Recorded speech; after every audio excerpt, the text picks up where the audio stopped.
It's scientifically a Tuesday, according to experts, which means it's time for your next dose of hot news. Are you ready for it? We're going to inject it directly into your lungs. That's the easiest way to prevent you from ignorance, okay?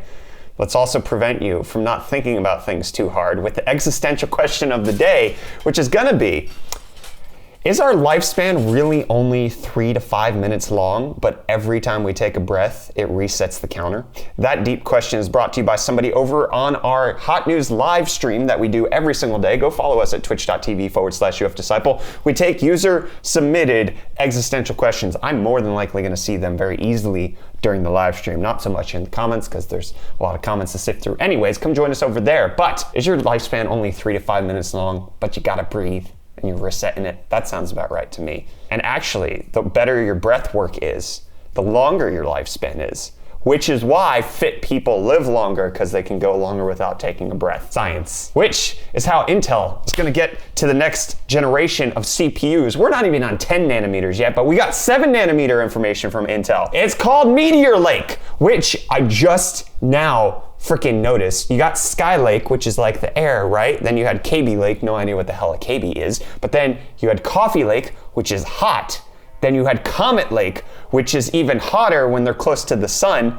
And then you got Rocket Lake, which is coming out after, which rockets are super hot. And then meteors are even hotter because they come flying into the atmosphere. Intel is trying to tell us that they want to take the crown from AMD for being the hottest processors. The Meteor Lake naming scheme for 7 nanometers was pictured on a code name in some driver files from Intel in a technical document. We don't have a whole lot of detail on that right now, except for some assumptions that with the next upcoming Alder Lake, which is supposed to have big cores and little cores on the desktop, still don't get it. Meteor Lake might also have that functionality. And in case you might be saying, which we get this a lot in the comments in the live streams, oh haha, Intel's just now getting on 7 nanometers. AMD is already on it. Intel 7 nanometers is equivalent to TSMC's 5 nanometers. So they're not quite there yet. If Intel can catch up to 7 nanometers by 2022, they actually might be roughly on par with where AMD is going to be at that point. But AMD is not slowing down. We've got a leaked slide from AMD showing that they are indeed working to put DDR5 into their PCs, but only in 2022 according to an internal roadmap. But we're also going to get USB 4.0 with that. So DDR5, PCI Express 5, and USB 4. I think they should just call it USB 5 for uniformity's sake. However, this might mean because in 2022, this will be on Zen 5. Huh? So Zen 5, PCI Express 5, DDR5, and just call it USB 5? PC 5 confirmed. Yes, we skipped PC 2, 3, and 4. AMD is going to be bringing us PC 5 in 2022. And in case you're not familiar with DDR5, currently roughly most motherboards support up to 3200 megahertz. DDR5 is expected to go up to 8400 megahertz, which is 8.4 gigahertz on the RAM. 8.4 gigahertz. That's crazy. AMD is going to be bringing it to us. Oh, it's already been brought. However, with the anticipation that it'd be on Zen 5, that's probably a little not true. It's probably going to be on Zen 4, since Zen 4 should be released and announced in 2021 with the full availability coming in 2022. Just rename everything, okay? Just make it so cohesive that we don't have to call anything different. It's the 5 generation. That's PC 5. AMD, do it. Rename everything in your internal roadmap so that I can line up for my sake of feeling good. That's what I want. And what I also want is to just not deal with this new Intel launch, personally. We're gonna be doing videos out on it once the motherboards and the chips come out. But with that, Gigabyte is already making sure that you're anticipating it, because on April 30th, they're gonna be doing a live stream on their YouTube channel, which, could you guess what it is based on this image? Soar to New Heights, April 30th, 2020. What is that in the background? Oh, it's Motherboards, because their Z490 lineup already got completely leaked. And so, yeah, April 30th, Gigabyte's basically confirming that's when the launch date is gonna be, or the announcement date. Who knows if these are actually ever going to go on sale? Maybe Intel says, hey, we have them. Never ever sell them to consumers, because what's the point?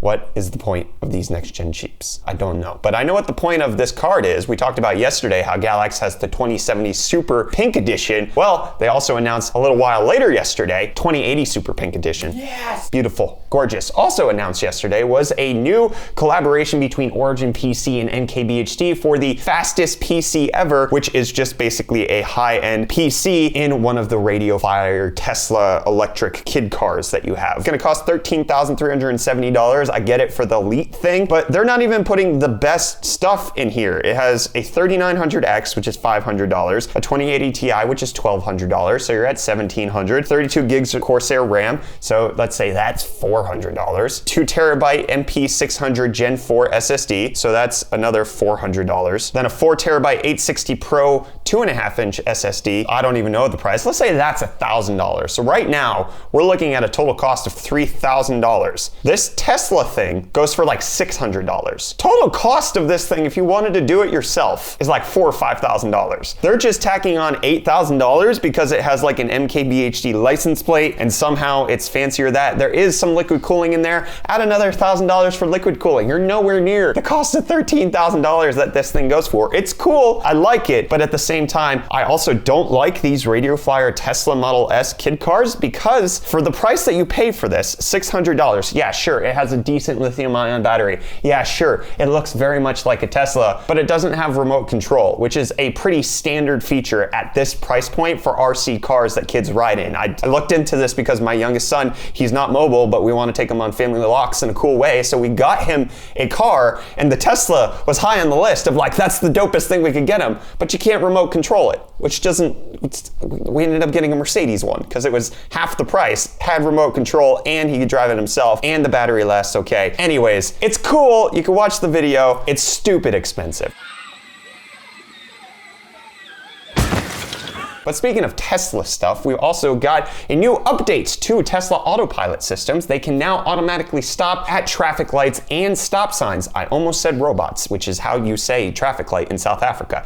They call them robots. How backwards is that? Anyways, the Tesla Autopilot can now recognize the stoplights. However, what it doesn't do is detect the color just yet. It technically detects the color, but it'll stop at every single light regardless of color to make sure it's not violating any laws in case you're not paying attention. You're not going to run a red light. It's just going to automatically stop. It's easy to just go through it. You just tap the accelerator, you move the gear stalk down, and it will continue to proceed through. So there is an override. However, with this specific autopilot feature, this is one of the very few where you constantly have to pay attention or you're going to have a bad time. The autopilot that's typically used on the highway, if you just fall asleep and you keep your hand on the wheel, you'll be fine. Sounds like bad advice. I didn't say it was advice, I said it was a thing. I'm not saying you should do this, I'm saying it's done. What's also done is a new test of the SpaceX Starship. It's been undergoing some tests as of late, including cryogenic pressure testing. However, the previous 3 Starships have failed. The 4th one finally didn't explode under 4.9 bars of pressure with cryogenic temperatures. Good job, Elon. Autopilot stuff, non-exploding Starships. And my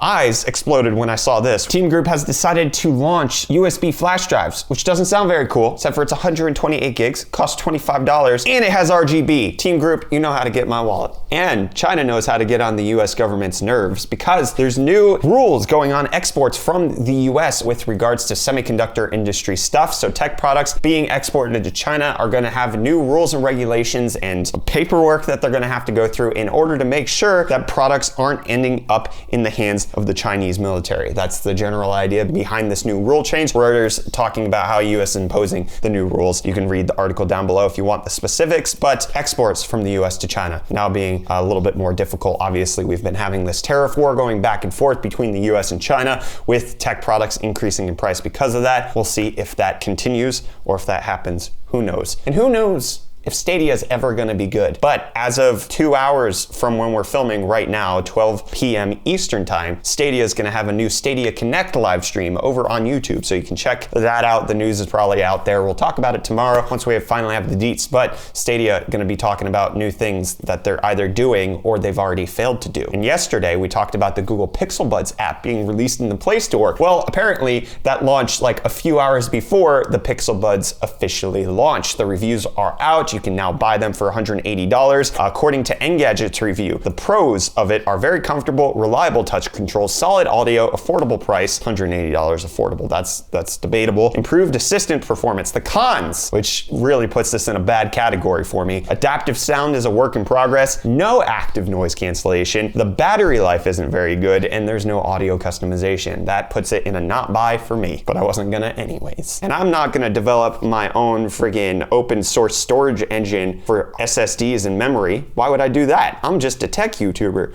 Well, Micron said, hey Brett, you're not gonna do it, but we're gonna do it. So they've unveiled the world's first open source storage engine designed for SSDs and storage class memories. You can check out the details of that in their press release down below in the video description. But also in the description is a link to the Mavic Air 2, which we talked about briefly previously in another episode of Hot News. It's now official. It has 34 minutes of flight time, which seems very little, but 34 minutes when you're in the air is a lot. Can you fly for 34 minutes? Didn't think so. So don't judge the Mavic Air 2. Okay, you're better than that, I think. I don't know you personally. And I don't know how your arms move, but in case you strap on these new fancy fabrication things that go on your arms, you can control a drone with it. Not necessarily the Mavic Air 2, but MIT CSAIL researchers have developed a control method using your arm muscles to fly a drone. It looks very wonky right now, but maybe one day it'll be as good as we need it to. But while your muscles can control a drone, your muscles can't feel vibration on the iPhone SE for certain notifications. Haptic touch isn't working for certain notifications, but it's built in. Anyways, this is kind of weird. So haptic touch for notifications on the lock screen doesn't work. However, if you have your phone open, it does. However, Apple has confirmed this is the way it's supposed to be. What? They're not patching it. I don't understand. So haptic touch still works on the home screen for app shortcuts, and it'll work with notifications if your phone is unlocked, but not if it's locked. I don't know what to do with this information. And I don't know what to do with the information about Final Fantasy VII Remake 2, which Tetsuya Nomura has come out and said that hopefully he can release it soon. I doubt we're gonna get this in the next 5 years. Tetsuya Nomura, you said you were gonna make Final Fantasy VII Remake quickly. Look what happened. Kingdom Hearts 3? How long did that take? I don't trust you. I don't trust you. Stop. Okay, Kingdom Hearts 3 was terrible too. I'll also say that. Like for how long we waited, yikes. And yikes is what I have to say if I died, because I stopped breathing. My lifespan's only 3 minutes. Reset the counter. Is that true? Existential question of the day. Let me know down below in the comments. Hit the like button if you enjoyed this video. Get subscribed. Don't forget to follow us on Twitch for our daily Hot News live streams that we do. By daily, I mean week daily. Is that how you say that? Every weekday is when we stream. Twitch.tv/UFDisciple, 11 a.m. Eastern time. We'll see you there. I'm Brett. Join our Discord. Yes. Plug another thing. You're beautiful. Goodbye.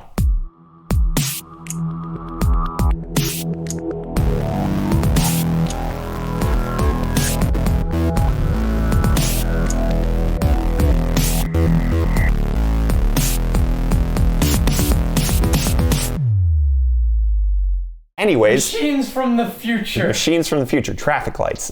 Thank you, South Africa. We need it that way.